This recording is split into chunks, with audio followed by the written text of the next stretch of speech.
Channel நட்புகள் அனைவருக்கும் வணக்கம். இன்றைக்கி இந்த காணொலியில் நம்ம ஒரு கேஷுவலாக உங்கள்கிட்ட பேசணும்னு சொல்லிட்டு தான் அந்த வீடியோவை மேக் பண்ணியிருக்கிறேன். ஏன்னா மனசு அவ்வளோ கஷ்டப்பட்டுருக்கு. எதனால் அப்படின்னு பார்த்தீங்கன்னாக்கா, அதாவது நம்ம ஊரில் ஒரு பழமொழி சொல்லுவாங்க, கெட்டவங்க கூட நல்லா வாழ்ந்துட்டா சந்தோஷமாக இருக்கும், ஆனால் நல்லா வாழ்ந்தவன் கெட்டுட்டா அதை விட கொடுமையான வாழ்க்கை இந்த உலகத்தில் வாழக்கூடிய வாழ்க்கை எதுவுமே இல்லை. அந்த மாதிரியான ஒரு சூழ்நிலையில் தான் இப்போது என் மனசை பாதிச்சிருக்கு. அந்த மாதிரியான ஒரு தகவலை தான் இங்கே நான் பதிவிட்டிருக்கிறேன். என்னுடைய சேனலில் பதிவிடக்கூடிய வீடியோ பெரும்பாலும் பார்த்தீங்கன்னாக்கா, முதலீட்டாளர்களுக்கு எந்த விதமான ஒரு சின்ன அச்சம் கூட ஏற்படக்கூடாது, ஒரு நம்பிக்கை இழந்துடக்கூடாது அப்படின்னு சொல்லிட்டு தான் பாசிட்டிவாக நான் நிறைய உங்களுக்கு தகவல் கொடுத்துட்டே இருப்பேன். அதாவது ஒரு மனசோர்வு அடையும் போது ஓகே, ஏதோ ஒன்று நடந்துகிட்ருக்கு பிஎஸ்எல் விஷயத்தில், இன்றைக்கி வந்துடும் பணம், நாளைக்கு வந்துடும் அப்படின்னு ஒரு நம்பிக்கையோடு தான் இருக்கக்கூடிய ஒரு சூழ்நிலையை தான் நான் உருவாக்கியிருக்கிறேன். அந்த வகையில் பார்த்தீங்கன்னாக்கா இந்த வீடியோ கொஞ்சம் மாறுபட்டு வீடியோவாக இருக்கும். ஏன்னாக்கா இதில் பணம் வராமல் போகிறதில்ல, ஆனால் காலம் கடந்துகிட்ருக்கு. எனிவே இப்போ தான் சுப்ரீம் கோர்ட்டு இந்த சொத்துக்களை விற்கிறதுக்கு பர்மிஷன் கொடுத்துருக்காங்க. இருந்தாலும் கமிட்டி இதனுடைய நகர்வு ரொம்ப ஸ்லோவாக இருக்குதுன்னு தான் எனக்கு இப்போ புரியுது.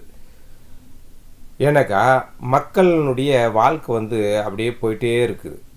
இந்த 2019 பதிவு பண்ணவங்க கூட இன்றைக்கி இறந்துட்டுருக்காங்க நிறைய பேர். அவங்க அக்கௌண்ட்டுக்கு இப்போ பணம் வந்திருக்கு, ஒரு சிலர் அக்கௌண்ட்டுக்கு. அப்போது இந்த பணம் உயிரோடு இருக்கும்போது அவங்க வாங்கி யூஸ் பண்ண முடியாத ஒரு சூழ்நிலை தான் அந்த பணம் கிடைச்சிருக்குதுன்றது மிகப்பெரிய வருத்தமாக இருக்குது.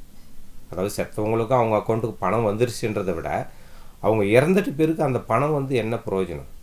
ஏன்னா கிட்டத்தட்ட பார்த்தீங்கன்னா 10 வருட காலமாக இந்த விஷயத்தில் சுப்ரீம் கோர்ட்டினுடைய வழிகாட்டுதல் பிரகாரம் அமைக்கப்பட்ட லோதா கமிட்டி, அதுக்கு உறுதுணையாக இருக்கக்கூடிய செபி, இவங்க 3 பேருமே இதை எடுத்து பண்ணிகிட்ருக்காங்க. ஆனால் அந்த அளவுக்கு ஒரு சுறுசுறுப்பான பணியாக இல்லை. இதில் ஏதோ எங்களுக்கு ஒரு வேலை கொடுத்துருக்காங்க, அதை நாங்கள் செய்கிறோம் அப்படின்ற மாதிரி தான் இதை பண்ணிகிட்ருக்காங்களோன்னு எனக்கு ஒரு சின்ன சந்தேகத்தை எழுப்புது. ஏன்னாக்கா இப்போது அந்த ஃபர்ல் சிட்டி மொகாலி அண்ட் பதிந்தா நீங்கள் பார்த்துருப்பீங்க, நம்ம சேனலில் வீடியோ நம்ம பதிவு பண்ணியிருந்தோம். அது பார்த்தீங்கன்னாக்கா 2011 ஆரம்பிக்கப்பட்டது நிறுவனத்தால். அதாவது பஞ்சாப் மாநிலத்தினுடைய உதவியோட கிட்டத்தட்ட பார்த்தீங்கன்னா ஒரு 600 கோடி அளவில் 500 ஏக்கர் பரப்பளவில் அந்த சிட்டியை உருவாக்குற பணியை பல்ஸ் நிறுவனத்துக்கு பஞ்சாப் அரசாங்கம் கொடுத்தது. அதில் இன்வெஸ்ட்மெண்ட்டு 600 கோடி இன்வெஸ்ட்மெண்ட் பண்ணாங்க.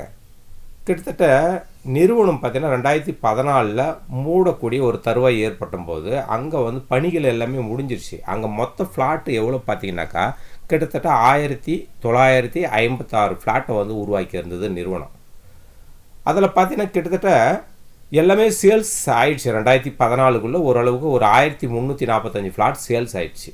மீதி 611 ஃப்ளாட் பெண்டிங் இருந்தது. அதை விற்க முடியாத ஒரு சூழ்நிலைக்கு தள்ளப்பட்டது. ஏன்னா நிறுவனம் மூடப்பட்டு வழக்கு உச்சநீதிமன்றத்தில் போயிட்டு இருந்ததுனால அதை விற்க முடியாத சூழ்நிலைக்கு தள்ளப்பட்டு அங்கே மேற்கொண்டு எந்த விதமான ஒரு நடவடிக்கையும் மேற்கொள்ள முடியாத ஒரு சூழ்நிலையில் தடை உத்தரவு போட்டாங்க.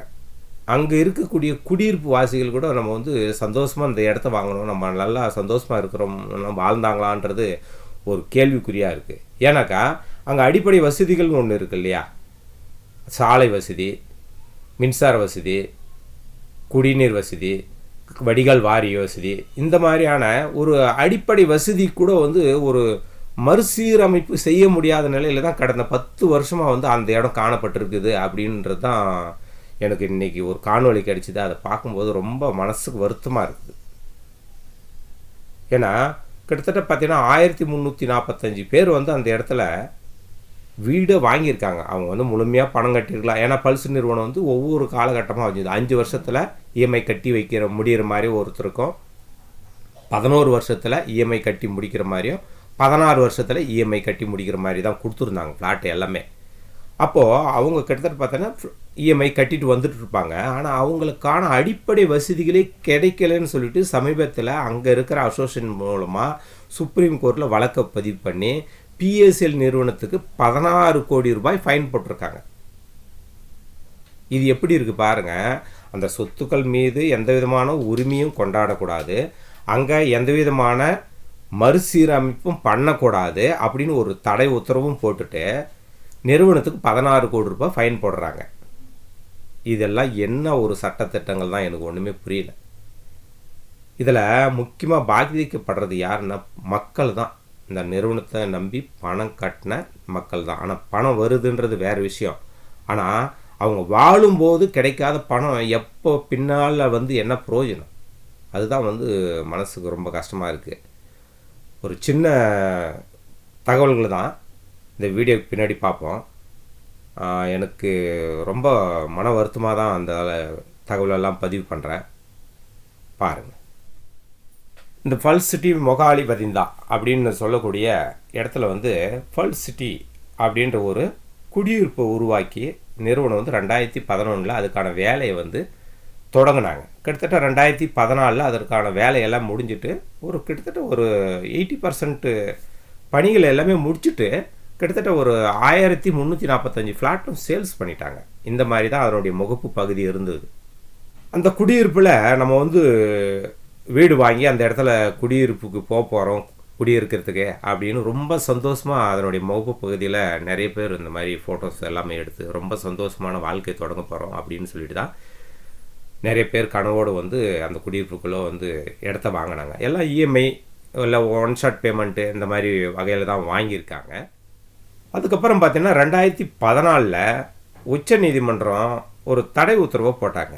அதாவது இந்த குடியிருப்பு வளாகத்தில் நிறைய முறைகேடுகள் நடந்திருக்கு, அதனால் இந்த குடியிருப்பு பகுதியில் எந்த விதமான மறுசீரமைப்பு பணிகளை மேற்கொள்ளக்கூடாது அப்படின்னு சொல்லிட்டு அப்போ தான் அங்கே இருக்கிற அசோசியேஷன் மெம்பர்ஸ் எல்லாம் கூடி இதில் என்ன மாதிரியான முடிவை நம்ம எடுப்போம், ஏன்னா நம்ம இங்கே ஒரு கனவோடு இடத்த வாங்கியிருக்கிறோம், இதை என்ன பண்ணலாம் அப்படின்னு சொல்லிட்டு தான் ஒரு முடிவு பண்ணி இவங்களும் உச்ச நீதிமன்றத்தில் அந்த பிஎஸ்சிஎல் நிறுவனத்தின் மீது நடக்கக்கூடிய வழக்கில் இணைஞ்சிருக்காங்க.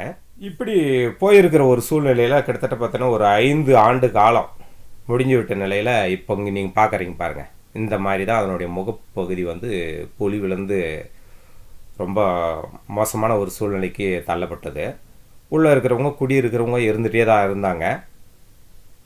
ஏன்னா இதெல்லாம் பார்த்தீங்கன்னா ஒரு குடியிருப்பு வளாகனா கிட்டத்தட்ட 600 கோடி ரூபாயில் 2011 ப்ராஜெக்ட் ஒர்க் பண்ணியிருந்தாங்கன்னா இன்றைக்கி எத்தனாயிரம் கோடிகள் மதிப்புள்ள சொத்துக்கள் அங்கே இருக்குன்னு உங்களால் ஒரு கற்பனைக்கு செஞ்சு பாருங்கள். பட் இதனுடைய முகப்பு பகுதியெல்லாம் அழகாக வச்சுக்கலாம். நம்ம என்ட்ரன்ஸ், ஏன்னா நமக்கு ஒரு வீடு அழகாக கட்டணும்னாக்கா என்ட்ரன்ஸ் தான் முக்கியம். வீட்டுக்குள்ளே இருக்கிறத விட என்ட்ரன்ஸ், வரவேற்பு அறை இந்த மாதிரி எல்லாமே நம்ம அழகாக வச்சுக்கணுன்ட்டு நம்ம ஒரு தாட்டோட மைண்ட் செட்டோடு வாழ்வோம். அப்படின்ற ஒரு சூழ்நிலையில் தான் அங்கே இருக்கிற இந்த முகப்பு பகுதிகளெல்லாம் கொஞ்சம் நாங்கள் பெயிண்டிங் பண்ணி சீரமைக்கிறோம் அப்படின்னு கேட்டது கூட சுப்ரீம் கோர்ட் பர்மிஷன் கொடுக்கல. இந்த மாதிரி தான் 2018 அதனுடைய பொலிவை இழந்து காணப்பட்டது. என்னால் ஒன்றுமே பேச முடியல. இப்போ எப்படி இருக்குது பாருங்கள், அதனுடைய முகப்பு பகுதி பாருங்கள், குப்பை கோலங்கள் எல்லாம் கொட்டக்கூடிய ஒரு இடமா இருக்குது. எத்தனையோ மக்கள் அவங்களுக்கு இருக்கிற ஒரு மிகப்பெரிய கனவோடு இந்த இடத்துலலாம் வீடை வாங்கி அவங்க வாழ்கிறதுக்காக ஆசைப்பட்டு வந்திருப்பாங்க. இப்போ பாருங்கள் எப்படி இருக்குது இந்த இடம். கிட்டத்தட்ட பார்த்தீங்கன்னாக்கா இன்னும் விற்க வேண்டிய ஃப்ளாட் 611 ஃப்ளாட் இருக்குது. அந்த ஃப்ளாட்டெல்லாம் ரொம்ப மோசமான ஒரு சூழ்நிலைக்கு தள்ளப்பட்டிருக்கு. இதில் சட்டங்கள் எல்லாம் மக்களை காக்கிறதுக்கு தான் அப்படின்ற மாதிரி சொல்கிறாங்க. இது மக்களை காத்துச்சானா கண்டிப்பாக கிடையாது. ஏன்னா மக்களுடைய பணத்தை வச்சு தான் அந்த ப்ராஜெக்ட் ஆரம்பித்தாங்க. இன்றைக்கி பேலன்ஸ் இருக்கக்கூடிய ஒரு 611 வீடும் ரொம்ப மோசமான சூழ்நிலையில் இருக்குது. அதை வாங்கிறதுக்கு வருவாங்களான்றது கூட ஒரு டவுட்டாக இருக்குது. இங்கே பாருங்கள், இது பங்களா மாதிரி வீடு கட்டினது, ஆனால் இன்றைக்கி என்ன சூழ்நிலையில் இருக்குது பாருங்கள். இதெல்லாம் இன்றைக்கி யாராவது விற்றா கூட வருவாங்களா? இடத்த மட்டும் தான் வாங்கிறதுக்கு வருவாங்க. பில்டிங் எல்லாமே இடித்து தள்ளிட்டு புதுசாக கன்ஸ்ட்ரக்ஷன் தான் பண்ணி ஆகணும் அப்படின்ற மாதிரி தான் வருவாங்க. இந்த இடத்தையும் பாருங்கள் எப்படி இருக்கு பாருங்கள். மிக ஒரு மோசமான சூழ்நிலையில் இருக்குது. இந்த இடங்கள்லாம் விற்கப்படாமல் இருக்கிற 611 ஃப்ளாட்டும் பார்த்தீங்கன்னாக்கா சட்டவிரோத கும்பல்கள் தங்களுடைய நடவடிக்கைக்கு பயன்படுத்தக்கூடிய இடமா இன்றைக்கி நிலையில் காணப்படுது. இது பார்த்தீங்கன்னா யார் இந்த புகைப்படங்கள்லாம் வெளியிட்டிருக்குதுனாக்கா இந்த பல்ஸ் சிட்டியில் ஆடிட்டிங் பண்ணி எவ்வளோ பணம் பேலன்ஸ் வரணும், எவ்வளோ பணம் இஎம்ஐ குடியிருப்பு வாசிகளால் செலுத்தப்பட்டிருக்குது அப்படின்னு சொல்லிட்டு கணக்கிடுறதுக்காக அமைக்கப்பட்ட ராஜன் குழுவால் பதிவிடப்பட்ட பதிவீடுகள் இதெல்லாமே சுப்ரீம் கோர்ட்டுக்கார தான் இதெல்லாம் வந்து சப்மிட் பண்ணி படங்களெல்லாம் பார்க்கும்போதும் மற்றபடி ஒரு காணொலியும் பார்த்துருங்க. அது எப்படி இருக்குன்னு பாருங்கள். டைரெக்டாக வந்து அந்த முகப்பு பகுதியிலே போயிட்டு எடுக்கப்பட்ட இது காணொலி. வேர்ல்ட் சிட்டி மொகாலி குடியிருப்பு வளாகத்தினுடைய முகப்பு பகுதியை தான் அங்கே பார்க்குறீங்க. எப்படி இருக்குது பாருங்கள். கிட்டத்தட்ட 2011 600 கோடி மதிப்பில் ஒரு உருவாக்கப்பட்ட ப்ராஜெக்டினுடைய முகப்பு பகுதி. ஏன்னாக்கா அங்கே குடியிருக்கிறவங்க எல்லாமே வந்து ஒரு கனவு ஆசை இந்த மாதிரி தான் வந்து அந்த குடியிருப்புகளை வாங்கியிருப்பாங்க. அவங்கெல்லாம் வந்து இது சீரமைக்கணும்னு நினச்சா கூட உச்சநீதிமன்றத்தினுடைய தடையால் இது எதுவுமே வந்து மறுசீரமைப்பு பண்ண முடியாத ஒரு சூழ்நிலைக்கு தள்ளப்பட்டு இருக்காங்க. இந்த மாதிரி தான் பல்ஸ் நிறுவனத்தினுடைய சொத்துக்கள் வந்து பல்வேறு பகுதியில் வந்து கேட்பாரற்று கிடந்து இன்றைக்கி வந்து டாக்குமெண்ட் வைஸாக மட்டும் தான் அதனுடைய பாதுகாப்பு தன்மையை வந்து உறுதிப்படுத்தியிருக்காங்க. இனி வரக்கூடிய நாட்களில் இந்த கமிட்டி என்ன மாதிரியான முடிவு எடுக்கிறாங்கன்றதை பொறுத்து தான் மக்களுடைய ஆதங்கத்தை ஒரு பெரிய விஷயத்தில் வெளிப்படுத்த போகிறாங்கன்றது மட்டும் என்னால் உறுதியாக சொல்ல முடியும். ஏன்னாக்கா மக்கள் வந்து ஒரு குறிப்பிட்ட அளவுக்கு வந்து பொறுமையாக இருப்பாங்க. அதுக்கு மேலேயும் போச்சுனாக்கா இது வந்து வேறு மாதிரி மாறுறதுக்கான சான்சஸ் கூட இருக்குது. இதெல்லாம் பார்க்கும்போது எனக்கு ரொம்ப மனசுக்கு ரொம்ப கஷ்டமாக ஆயிடுச்சு. அதனால தான் அந்த பதிவை உங்களுக்கு பதிவிட்டிருக்கிறேன். என்னுடைய சேனல் பதிவில் பெரும்பாலும் வந்து மக்கள் வந்து எந்த விதத்திலும் நம்பிக்கை வந்து இழந்துடக்கூடாது அப்படின்னு சொல்லிட்டு தான் நான் வந்து வீடியோ பதிவு பண்ணிகிட்ருக்கேன். இருந்தபோதிலும் ஒரு சில விஷயத்தை வந்து பார்த்துட்டு நான் வந்து மனசளவில் பாதிக்கப்பட்டிருக்கிறேன். அதையும் வந்து உங்கள் கூட ஷேர் பண்ணிக்கணும் அப்படின்னு சொல்லிட்டு தான் இந்த காணொலியை பதிவு பண்ணியிருக்கிறேன். ஓகே நண்பர்களே, மீண்டும் சந்திப்போம். நன்றி.